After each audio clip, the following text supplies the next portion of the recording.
Sumainyo ang Panginoon. So maraming salamat sa inyong panalangin. Nakatapos kami ng aming annual retreat mula po Lunes hanggang Biyernes. So bahagi yun ay kung tawagin natin ay katulad na ipinahayag na Jesus. Pumunta kayo sa ilang na lugar. Yun ay bahagi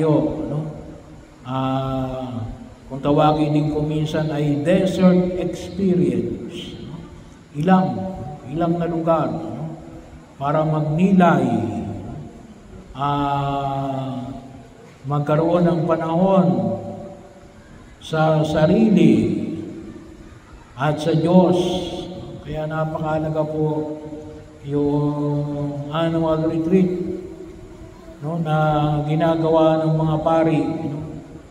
Bahagi din kung sakaling kayo rin, alam nyo, sa ating kahit na kuminsan mga recollection, pagkakataon na tayo ay magnilay sa ating sarili, napakahalaga rin yung pagkakataon na yon. Pero nakita natin pumunta sa ilang lugar na po. Pero ang binahagi nito ay para magpahinga ng konti. So, special place. Kinakailangan ang tawag na retreat. Ba't tinawag na retreat? Kasi titigil ka muna sa iyong mga ginagawa at hakbang ng patalikod. Retreat Kapag sabi nga natin ay sugod, so forward. Pag sinabi natin na retreat, umuurong. Bahagi hindi naman nasuko. Pero kinakailangan umurong para mas makita ng mas malalim ang sitwasyon na kinabibilangan. Kinakailangan din natin ng panahon ng pagninilay at panalangin. Pagkakataon na kung saan ay kinakailangan. Well, nakapagpahinga kasi wala mo ng trabaho. Meron pa rin doon, may misa pa rin doon. Makikinig ka pa rin. Pero hindi na yung regular na trabaho sa parokya. So, kinakailangan ng pagninilay. Titingnan mo ngayon yung mga nakalipas na panahon.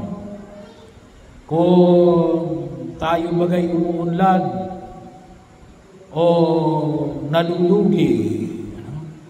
Kaya mahalaga po na panahon na tinatawag natin ng pagninilay. Kung tawagin din po natin ay self-evaluation. Yung evaluation sa harapan ng Diyos. Napakahalaga. Kaya maraming salamat sa inyong mga panalangin na pagkakataon na kung saan ay makita po natin ang ating sarili sa harapan ng Diyos. At napakahalaga po yung panahon na yan na makita rin po natin. Kaya din mahalaga rin yung magpahinga. Yung iba ngayon kasi gustong yumaman, hindi na nagpapahinga. Monday to Sunday, nagtatrabaho. Hindi. Yung araw ng linggo, pahinga yan. Para saan? Para sa pamilya. Para din sa sarili, sa katawan. Kinakailangan din natin na parang hindi naman tayo robot. Yung ang robot kinakailangan lagyan mo ng langis para hindi masira.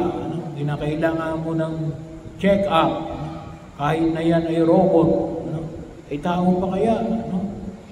Kaya bahagi rin mo yun. Maglaan din ng panahon ng pagpapahinga. Kaya nga ang tawag natin ay araw ng pamamahinga. Araw ng Panginoon. Sana huwag natin kalimutan yon. Hindi pwedeng trabaho ng trabaho lamang. Kasi baka mamaya, yung trabaho mo ay hindi mo pala alam. Palubog ka na pala. Diretso ka pa rin. So kinakailangan mong tumigil sa sandali para makita. Sayang kasi yung panahon at pagkakataon. Kasi banat lang tayo ng banat nang hindi natin higit na pinagdinilayan. At higit sa lahat saan, hindi natin tinatanong ang Diyos. Okay ba ito, Lord? Baka may mas ibang plano siya para sa atin. So mahalaga po na kinakailangan din natin magpahinga. Kinakailangan din natin, kung tawagin natin ay mawala yung stress. Kaya po ngayon ang tao punong-puno ng stress. Kasi bakit? Hindi na nagpapahinga Kasi baka akala nila ay Diyos sila. Hindi, tao lang tayo. Kinakailangan natin. At sabi nga natin, para sa ating pananampalataya, yung pahinga ay para sa pamilya at para sa Diyos. Huwag natin kalimutan yung dalawang bagay na ito. Pero yun, sinabi ni Jesus sa kanyang mga alagad. Kami naman, mga pare, kaya sa amin ni Alin, ay Lunes, ang aming day off.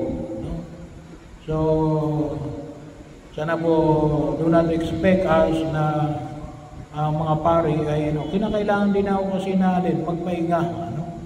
Kinakailangan din ng pagkakataon. Kung kinakailangan talaga ng serbisyo, pwede naman sa susunod na mga araw.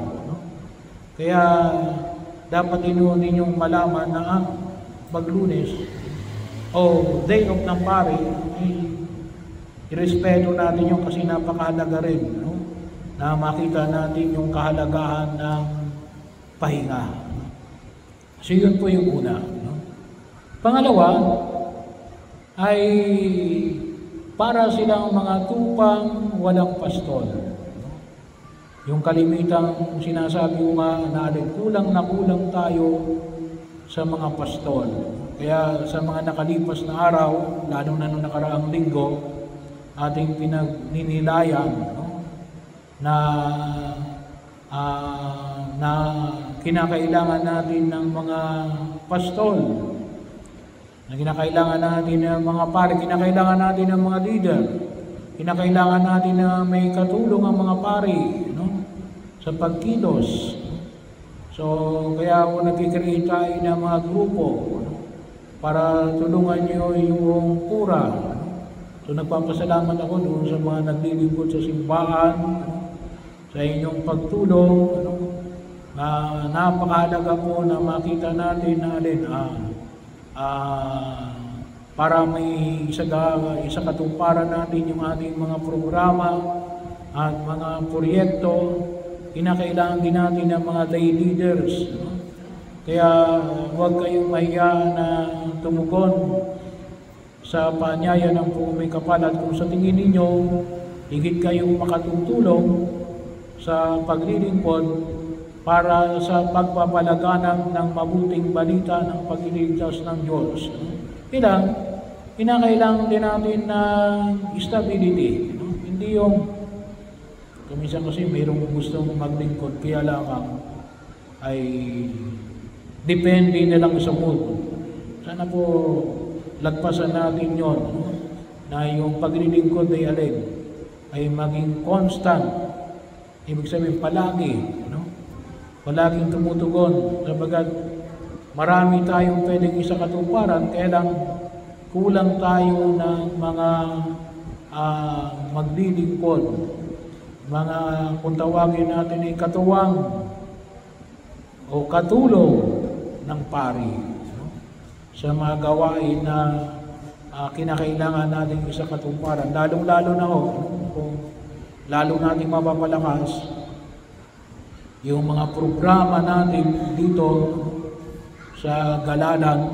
Kaya sa pabanong pamamaraan ay sabi ko nga ay kayo yung magiging pagkakataon na maipahayag ninyo sa iba nating mga kapatid na hindi palagi nagsisimba rito. Yung mga programa natin katulad na yung libreng kasal, no? Katulad po na paanyaya na magpabinyag, yung sakramento ng kumpil, no? Pwede nating tulungan, asistahan, no? Kung sino yung gustong tumanggap ng mga nabanggit nating mga sakramento. Yung sakramento ng kumpil, kung sino may gusto, kung may sapat na bilang, pwede natin gawin dito. Yung binyag naman, sabi ko nga, pwede naman gawin natin dito. Para pwede. Pero kung gusto niyo sa bayan, pwede rin. Pagkakataon para hindi masyadong mahirapan. Tulad na ng binahagi ko sa inyo, nung tayo ay binigyan ng kapangyarihan na magbinyag, yung dating obispo dito, kahit hindi pesta, at magkasal, no? So yun ay gawa nung dati nating obispo. So kapag may dumating tayong obispo, hindi natin alam, no? Kasi yun ay pribilehiyo lamang. So, pero sana nga ay makita ko natin, kinakailangan natin ng tulong para lalo natin mailapit ang bawat isa. At huwag kayong maiya kung sa tingin ninyo ay makatutulong kayo, tingin ninyo makakatutulong kayo, ay titingnan natin. Kung ito baga ay higit na makatutugon sa panawagan na ipinahayag ng Poong Ikapal. So, napakahalaga na mapalakas din natin yung mga pagkilos ng mga katulong ng pari, kung wala naman tayong mga magpapari, at least matulungan natin yung pari sa kanyang gawain upang lalong maipalaganap, magiging madali yung pagkilos natin. Kaya sabi ko, maraming salamat sa patuloy na sumusuporta para sa mga gawain na ito. At yun siya na nga rin, nagda-drive papunta rito. Hindi ko talaga kaya mag-drive papunta rito. Lalong-lalo na ngayon. Lalong nawawasak ang inyong mga kalsada. Ay pagkakataon. So, yun po. Itong dalawang bagay na ito, na paanyaya, na kinakailangan din nating magpahinga at para sa ating pamilya, para sa ating sarili, at para sa Diyos. At yung patuloy na maging katuwang sa pagpapalaganap ng mabuting balita ng pagliligtas ng Diyos bilang mga pari at bilang mga binyagan.